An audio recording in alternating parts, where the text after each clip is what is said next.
와, 분석가님, 오늘 가져오신 기업, 이거 정말 미쳤는데요? 한쪽에서는 가구 업계의 아마존이 될 거다?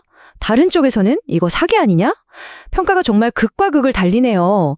바로 기가 클라우드 테크놀로지입니다. 아니, 숫자 좀 보세요. 1년 수익률이 무려 123%가 넘습니다. 이게 말이 되는 수치인가요? 이 정도면 시장에 관심이 쏠릴 수밖에 없겠는데요. 네, 진행자님 말씀처럼 정말 엄청난 성과죠. 이 숫자 하나만으로도 기가 클라우드가 왜 지금 시장에서 가장 뜨거운 감자인지, 그리고 우리가 왜 이 기업의 본질을 깊게 파고들어야 하는지 분명해집니다. 그렇죠.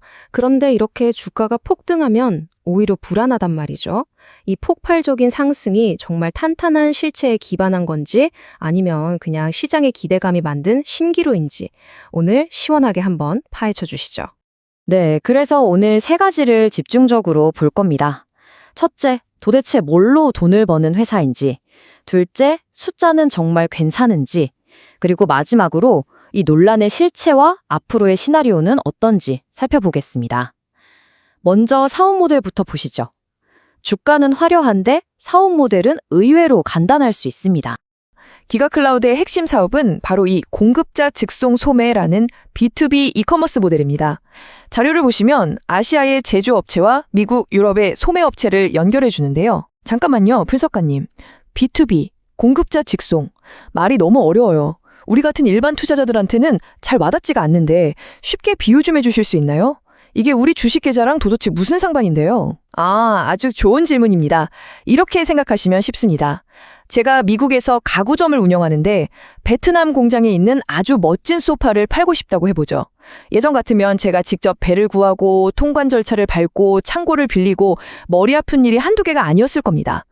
그런데 기가클라우드는 이 모든 복잡한 과정을 플랫폼에서 클릭 몇 번으로 해결해 주는 겁니다. 판매부터 결제, 국경을 넘는 물류, 보관까지 전부요. 말 그대로 가구처럼 크고 무거운 상품들을 위한 아마존 물류 시스템이라고 보시면 정확합니다. 와, 그 거대하고 복잡한 중간 다리 역할을 대신해주면서 돈을 버는 거군요. 그럼 실제 숫자는 어떤가요?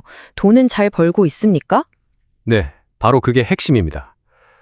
자, 이제 재무제표를 한번 들여다보겠습니다. 숫자는 거짓말을 하지 않으니까요. 최근 실적을 한번 보시죠. 이 그래프가 아주 흥미로운데요.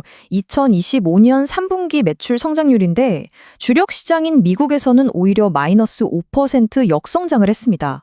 아니, 잠깐만요. 제일 중요한 시장에서 매출이 줄었다고요? 그런데 주가는 왜 저렇게 오른 거죠?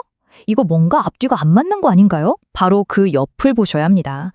유럽 시장에서 무려 70%나 성장했거든요. 이건 회사가 한 시장에만 올인하는 리스크를 아주 영리하게 분산하고 있다는 강력한 증거입니다. 미국에서 까먹은 걸 유럽에서 몇 배로 벌충하고 있는 거죠. 그리고 더 중요한 게 있습니다. 단순히 매출만 부풀리는 게 아니라 수익성도 엄청나다는 겁니다. 여기 자기자본 이익률, 즉 ROE를 보시면 30%가 넘습니다. ROE 30%요?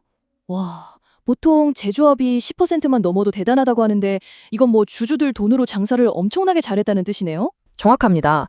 주주의 돈 100원으로 1년에 30원 넘게 순이익을 만들어냈다는 뜻이니까요. 회사가 얼마나 효율적으로 운영되는지 아주 강력하게 보여주는 숫자입니다. 아니 그럼 정말 이상하잖아요. 성장성 좋죠. 돈 잘 벌죠. 효율도 높죠. 숫자만 보면 거의 완벽한 회사 같은데 도대체 왜 이렇게 논란이 많은 겁니까? 공매도 리포트까지 나왔다고요? 네, 바로 그게 이 기업을 둘러싼 가장 큰 미스터리입니다. 이제 동전의 뒷면을 볼 시간이죠. 이 표를 보시면 컬퍼 리서치나 그리즐리 리서치 같은 공매도 기관들이 아주 심각한 의혹들을 제기했습니다. 사업 규모를 부풀렸다, 공개하지 않은 특수관계자 거래가 있다는 주장들입니다. 심지어 일부 주주들은 회사가 사업 규모나 AI 기술 활용 같은 부분에 대해 투자자들을 속였다면서 집단 소송까지 제기한 상황입니다. 헐, 이건 완전 진흙탕 싸움이네요. 그럼 회사 입장은 뭔가요? 물론 회사는 이 모든 의혹을 강력하게 부인하고 있습니다. 하지만 한번 피어오른 시장의 의심은 쉽게 가시지 않고 있는 거죠.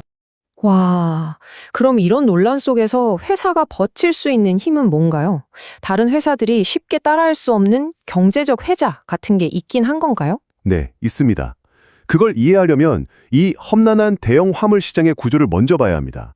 경쟁자들이 왜 쉽게 넘보질 못하는지, 그들만의 무기가 뭔지 살펴보시죠. 이 비교표를 보시면 한눈에 들어옵니다. 기존의 전통적인 방식은 물류, 결제, 재고 관리가 다 따로따로 놀아서 비효율의 극치였습니다. 소매업체 입장에선 재고 부담도 엄청났고요. 하지만 기가 클라우드는 이 모든 걸 마켓플레이스라는 하나의 플랫폼으로 통합해서 압도적인 편의성과 효율성을 제공합니다.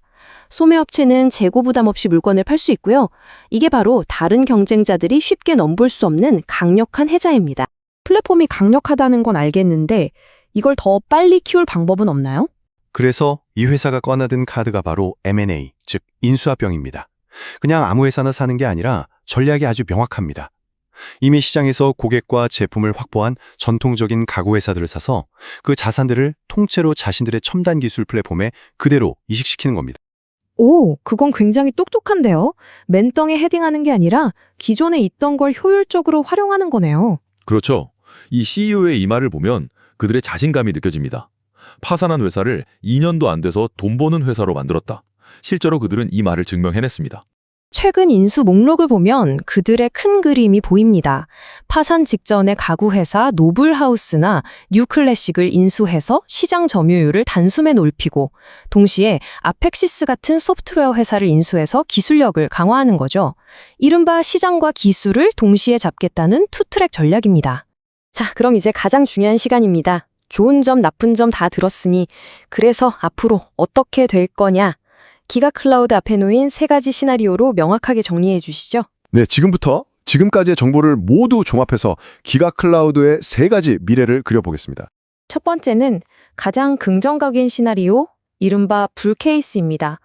회사의 모든 계획이 순조롭게 진행되고 주가가 로켓처럼 날아오르는 모든 투자자들이 꿈꾸는 그림이죠. 어떤 조건이 딱딱 맞아떨어져야 이런 장밋빛 미래가 오는 건가요? 여기 조건들을 보시면 먼저 지금처럼 유럽에서의 성장이 계속 폭발적으로 이어져야 하고요. 새로 인수한 회사들이 성공적으로 통합되어 시너지를 내야 합니다. 그리고 가장 중요한 것, 현재 주가를 짓누르고 있는 공매도 리포트의 의혹들이 모두 근거 없음으로 반영되어야 합니다. 이 모든 퍼즐이 맞춰진다면 주가는 지금보다 훨씬 높은 곳으로 갈 수 있겠죠. 듣기만 해도 설레는데 그럼 반대로 최악의 시나리오, 베어 케이스도 있겠죠? 생각만 해도 끔찍한데요. 네, 투자자라면 반드시 대비해야 할 시나리오입니다. 현재 제기된 위험 요소들이 모두 현실화되는 악몽과도 같은 경우죠. 이 비관적 시나리오의 가장 큰 방아쇠는 공매도 기관들의 주장이 만약 사실로 드러나는 겁니다. 이건 회사의 신뢰도에 치명타가 될 수 있습니다. 야심차게 인수한 회사들이 시너지는커녕 돈만 잡아먹는 하마가 되고 유일한 희망이었던 유럽 성장마저 꺾인다면 그야말로 최악의 상황이 펼쳐지는 겁니다. 그럼 그 극단적인 두 경우 말고 가장 현실적인 시나리오는 뭔가요? 분석가님이 보시는 베이스 케이스는 어떤 그림인가요? 네, 현재 데이터를 기반으로 분석했을 때 가장 확률이 높다고 보는 중립적인 시나리오입니다. 극단적인 긍정이나 부정보다는 지금의 추세가 유지되는 그림이죠. 이 시나리오는 지금의 상황이 큰 변화 없이 유지되는 겁니다. 유럽이 여전히 성장을 이끌긴 하지만 지금처럼 폭발적인 속도는 아니고 다소 완만해질 겁니다. 미국 시장은 부진하지만 더 나빠지지도 않는 현상 유지를 하는 거고요. 인수합병은 절반의 성공을 거두겠지만 통합 과정에서 계속 잡음이 나올 가능성이 높습니다. 즉 지금처럼 시장의 역풍을 맞으면서도 꾸준히 수익을 내는 모습이 유지될 가능성이 가장 높다고 봅니다. 와, 정말 복잡하네요. 오늘 분석을 쭉 듣고 나니 투자의 대가 벤자민 그레이엄이 한 이 말이 딱 떠오릅니다. 단기적으로 시장은 투표기계지만 장기적으로는 체중계다. 지금의 논란과 기대감은 인기 투표 같지만 결국엔 진짜 실력, 즉 체중으로 평가받게 되겠죠. 정확한 비유입니다. 오늘 분석을 한 문장으로 요약하자면 이렇습니다. 기가 클라우드는 높은 성장성과 수익성이라는 빛나는 날을 가졌지만 동시에 심각한 법적, 운영적 리스크라는 위험한 날도 함께 가진 양날의 검과 같은 기업입니다. 그렇군요. 그럼 마지막으로 우리 투자자들에게 던지는 질문은 이거겠네요. 과연 이 기업의 강력한 펀더멘털, 즉 기초 체력은 산더미처럼 쌓인 리스크를 모두 이겨낼 만큼 튼튼할까요? 그 판단은 결국 데이터를 꼼꼼히 살핀 투자자 여러분의 몫입니다. 오늘 깊이 있는 분석 정말 감사했습니다. 감사합니다.